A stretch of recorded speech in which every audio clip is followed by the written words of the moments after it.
Bom, né? Treinando meu conhecimento e também fixando o conhecimento, fazendo alguns vídeos e postando no meu canal no YouTube. Hoje a gente vai é, aprender algumas técnicas de produção de panetone, né? É, esse slide foi de um mini curso que eu fui um dos ministrantes, né? E o mini curso se chama Panetone Tradicional Sustentável Utilizando uma Casca de Melancia. Esse é o sumário da apresentação, que a gente vai entender um pouco da origem do panetone, as características dele, o reaproveitamento da casca da melancia, um pouco das funções dos ingredientes, etapas de produção, como esponja, fermentação, né? Mistura dos demais ingredientes, segunda fermentação nas formas e assamento.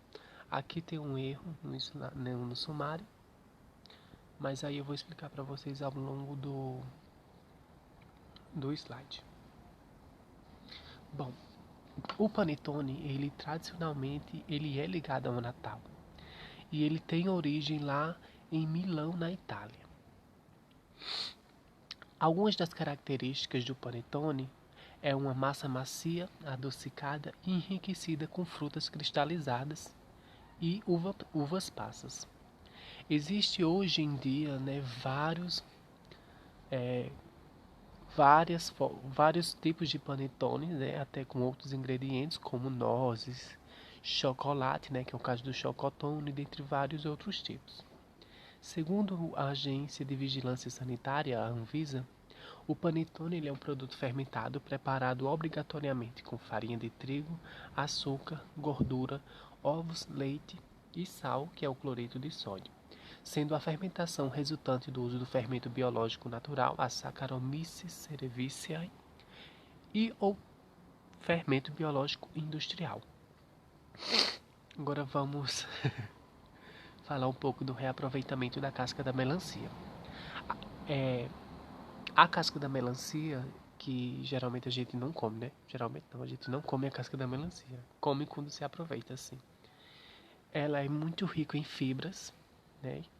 Que ajuda lá na... Muito importante na parte do intestino, essas coisas. Ela também ela é muito rica em vitaminas, né? Então é muito importante a gente fazer o reaproveitamento disso. E também evita lixo, né? Formação de alguns gases que esse lixo pode acarretar, tá, para o meio ambiente. Então é uma forma bem sustentável de usar a casca da melancia, que é a cristalização, né? A gente pega ali, corta, raspa aquela parte mais verde escura, corta em cubinho, coloca açúcar, um pouquinho de suco de limão para melhorar a conservação, açúcar e leva ao fogo para concentrar. O que é que vai acontecer? Pela pressão osmótica, né, do açúcar, esse açúcar ele vai entrar dentro das células da casca da melancia e aí vai se cristalizar lá dentro, tá? Então é por isso que a gente chama isso de fruta cristalizada, né, que apresenta essa textura, né? Bom, agora vamos falar um pouco das funções dos ingredientes, né? A farinha. Lembrando que para receitas na panificação a gente tem uma fórmula, né, que se chama a fórmula do padeiro, onde se calcula a porcentagem dos ingredientes sempre para 100% da farinha, né? Então, por exemplo, eu tenho uma receita X, né, e eu tenho tudo lá bonitinho, as porcentagens dos ingredientes, a quantidade ali em grama, né? Mas eu quero reduzir essa receita para uma quantidade maior ou uma quantidade menor. Então eu vou fazer uma regra de 3 ali com 100% da farinha, utilizando para a quantidade que eu quero, tá? E aí eu vou calculando todos os outros ingredientes, tá? Então essa é a fórmula do padeiro. A farinha ela é classificada como farinha fraca quando ela tem abaixo de 12% de proteínas, tá? Acima disso é considerada uma farinha forte. Quando a gente pega uma farinha de trigo lá de 1 quilo que a gente pega no mercado, né, que é aquela de bolo, aquela farinha de trigo que vem com ou sem fermento, a gente consegue ver esse teor de proteína na tabela nutricional. Mas na tabela nutricional, ela vem para 50 gramas, tá? Aquele valor. Então a gente multiplica 2 vezes, que daria para uma porcentagem de 100 gramas, tá? Geralmente é 8 daquela gramas, é considerado uma farinha fraca. Dá para fazer o panetone? Dá para fazer o panetone também, tá? Outro ingrediente importante é a água. Para pães doces, a gente utiliza entre 33 a 47% de água, né? Pães doces aqui, o que eu digo é porque o panetone, ele é um pão doce. Então a gente vai utilizar entre essa porcentagem. E salgados entre 56 a 60% de água, tá?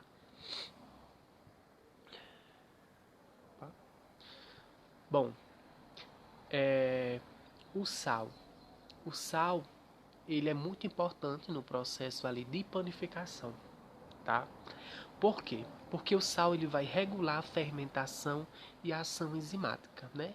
O que é a fermentação? A fermentação, gente, é quando a levedura ela vai consumir ali, né? Alguns componentes ali que estão na farinha, né? E transformar em quê? Em carbono e álcool etílico, tá?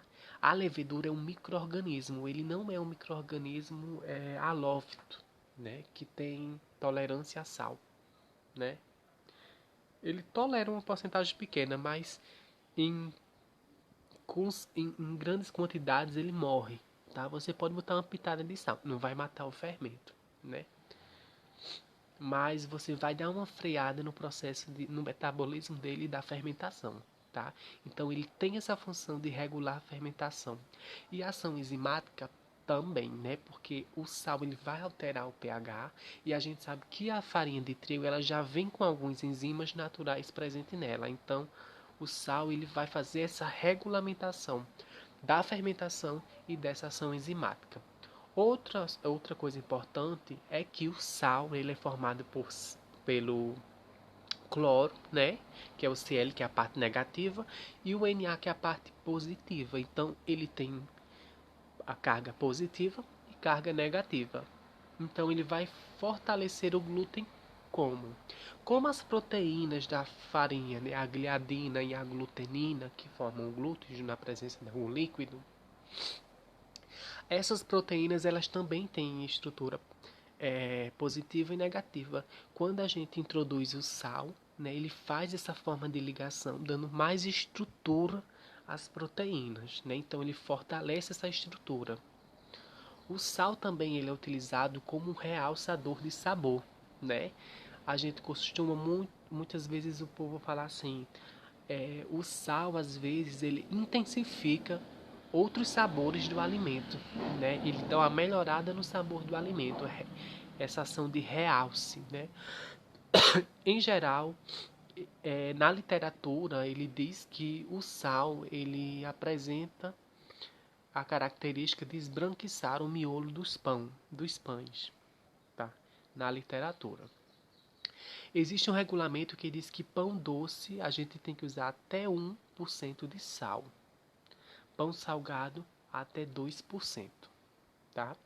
Nas farinhas fracas a gente adiciona-se 2,2% de sal para essa correção proteica, né? Por que essa correção proteica? Justamente para o sal dar mais essa estruturação, né? Quimicamente, às proteínas da farinha. E a gente pode utilizar 2,5 para o controle de bactérias ou fungos na padaria. A gente tem o açúcar. A alimentação do fermento, ele serve como a alimentação do fermento. Ele melhora a cor, né? Por quê? O açúcar, que é a sacarose, ele é composto quimicamente de quê? De glicose mais frutose, tá? Então, quando se quebram ali aquela ligação, essa glicose, essa frutose, ela serve como alimentação para o fermento e também vai servir numa reação mais para frente que eu vou explicar para vocês, que se chama reação de Maillard, tá? Melhorando a cor. Ele é um agente higroscópico, ou seja, ele puxa a água para ele, tá? O açúcar, deixa o açúcar destampado na sua casa que você vai ver ele pedrar. Aquilo é a água que ele puxa do ambiente, tá? E da receita toda, né? Por exemplo, digamos que eu vou usar 25% de açúcar da receita, tá? Para fazer um panetone. 5% a levedura vai consumir, tá? Desses 25. Se a minha receita eu coloquei 25% de açúcar, saiba que o teor doce da sacarose só vai vir ali do 20%. Os outros 5% vão ser consumidos pela levedura. E outra coisa, o açúcar também ele dá o sabor doce, né? A legislação para pães doce diz que a gente deve usar de 15 a 25% de açúcar no produto, tá? Outro ingrediente importante é a gordura, né? Massas semidoces ou intermediárias, a gente utiliza de 1 a 6% de gordura, tá?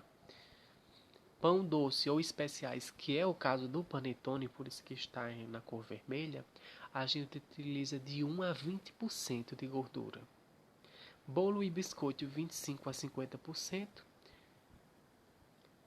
A gordura ela também traz maciez e sabor ao produto, tá? Principalmente o leite. O leite é um componente líquido muito rico em gordura, tá? E o leite ele dá muito sabor ao produto, né? Aos pães. No caso, que dependendo da gordura, tá? Outro agente importante é o que? É os ovos, tá, gente? Os ovos ele tem a gema, né? Que tem a lecitina, né? Que é um fosfolipídio que faz a formação da micela, né? A mistura o que? De agentes da água e da gordura no alimento. Em geral, a regra de todo ovo, independente do seu tamanho, é que a clara tenha 57,3% dele, a gema 30,9% e a casca 11,5%. Com isso, você pesando qualquer ovo e sabendo, tendo um padrão do peso do ovo, você consegue saber a quantidade de ovos que você vai usar para a receita, tá? E a gente tem a classificação dos ovos que mudou em 2023, né? Que saiu o ovo tipo médio, tá? A gente tem um pequeno, que é menor do que 48 gramas, tá? O grande, que vai de 48 a 58 gramas. O extra, que é o de 58 a 68.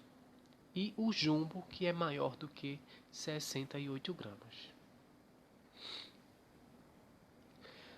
Etapas de produção.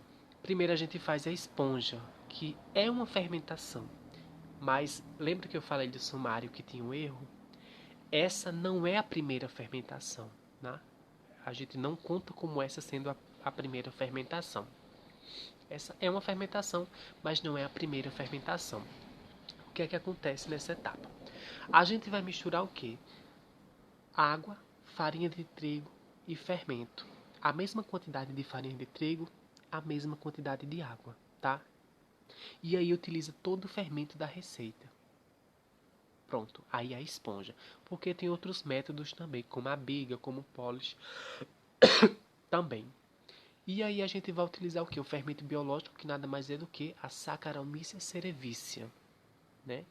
Então, a mistura desses ingredientes, o que é que vai acontecer? A Saccharomyces cerevisiae, ela vai começar a se alimentar do amido, né? Que é composto por quê? Por glicose, que é um polissacarídeo, né? Ligados com ligações glicosídicas, né? Que a gente sabe que o grânulo do amido por dentro é formado de amilose, né? Que é uma cadeia mais linear, e amilopectina, que é uma cadeia mais pesada, ramificada, compostas por glicoses ambas.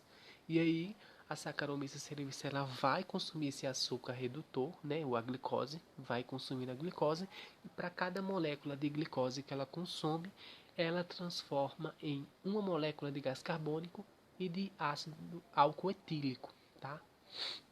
Gás carbono é um gás, obviamente, e é por isso que dá aquela característica de bolhas dentro da massa, né? Tanto é que quando a gente está assando uma massa, a gente não pode abrir o forno ela antes de dar a estrutura, por quê? O que é que acontece quando eu tenho um gás e eu aqueço esse gás? Ele expande, né? Ele incha o pão. Se aquele pão não está com a estrutura formada ainda, né? É formada da forma segura, não está total assada, e eu tiro aquele pão bruscamente dentro do forno, o que é que acontece com o gás? Ele volta novamente, ele murcha, né? Então por isso que a gente não pode tirar o pão direto do forno, tá? Então esse daí é o que se chama de esponja, tá? Que a gente deixa ali por 30 minutos essa fermentação. Mistura esses três ingredientes e deixa ali por 30 minutos. A segunda etapa de produção é o que? A mistura dos demais ingredientes, né? No panetone. A gente vai pegar os outros ingredientes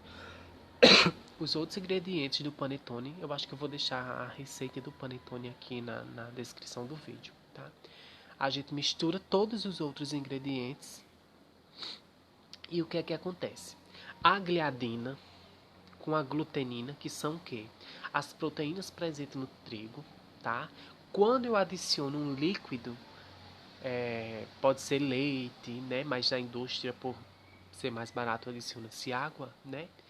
O que é que acontece com essas duas proteínas na presença de água? Quando eu adiciono a água, já começa ali levemente a formação do que? Do glúten, que é a rede proteica. A gliadina ela se une com a glutenina e vai dando uma estrutura, formando uma rede proteica chamada de glúten, tá? É aí que se forma o glúten. A terceira etapa de produção, essa aqui, na verdade, depois que a gente faz essa mistura aqui desses ingredientes, né, a gente deixa aqui fermentando por mais 25 minutos, 30 minutos. Essa etapa aqui é a primeira fermentação. Nessa terceira etapa de produção aqui, que é a segunda fermentação, que é nas formas, tá? Que vai haver o quê?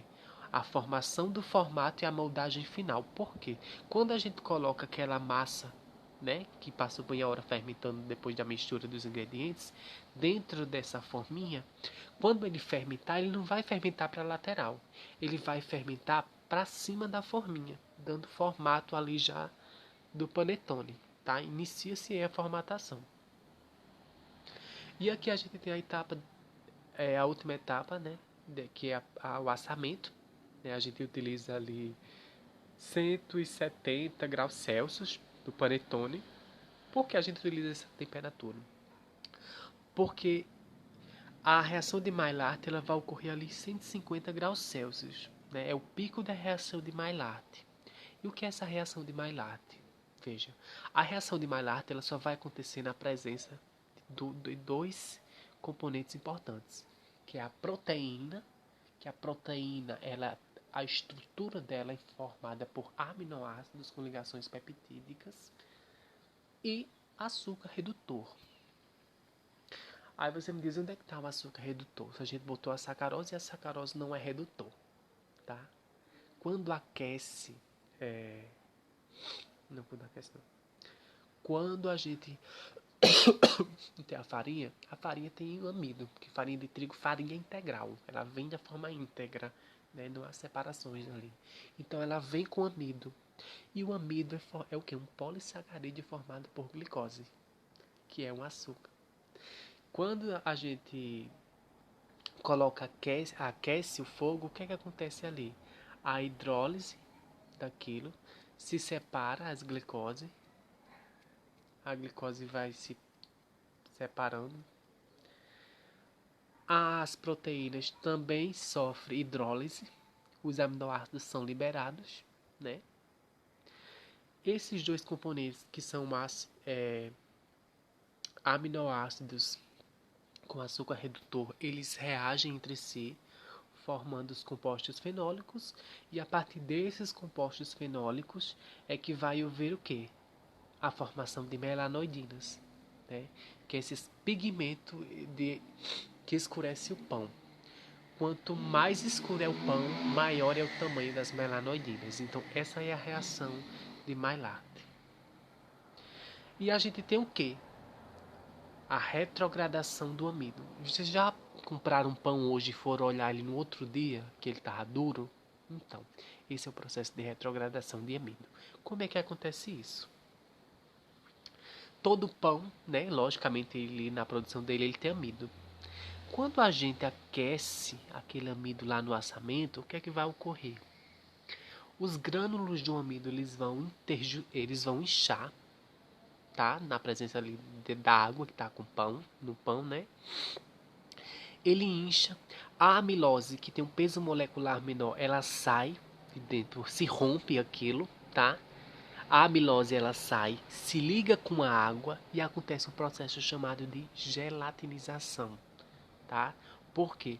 A água e o amido em temperatura ambiente eles não se misturam. Pode até se misturar, mas você depois vai ver que ela vai decantar, tá? As partículas ficam misturadas, mas depois ela decanta e você vê que é a separação de fases. Quando tem a temperatura, isso não ocorre. Ela vira uma papa, né? Você já prestaram atenção? Então aquilo é a gelatinização do amido, tá? Quando aquece, a amilose sai e se liga com a água. Quando resfria isso, né, o que é que acontece? A amilose ela tende a se ligar com as outras moléculas de amilose e libera a água e expulsa a água. Esse expulsamento de água é o que se chama de cinérese. Tá? Se você botar uma papa na geladeira depois que você fez e você tirar, você pode ver que está molhado em cima. Aquele é um processo que se chama cinérese. E o que é que acontece no resfriamento? Depois que a água sai, o endurecimento do pão, tá? Resulta em um produto ressecado e mais denso. A gente observa muito isso em pão dormido, tá? É a retrogradação do amido. Bom, esse foi um pouco do estudo, né, das técnicas utilizadas na produção de panetone.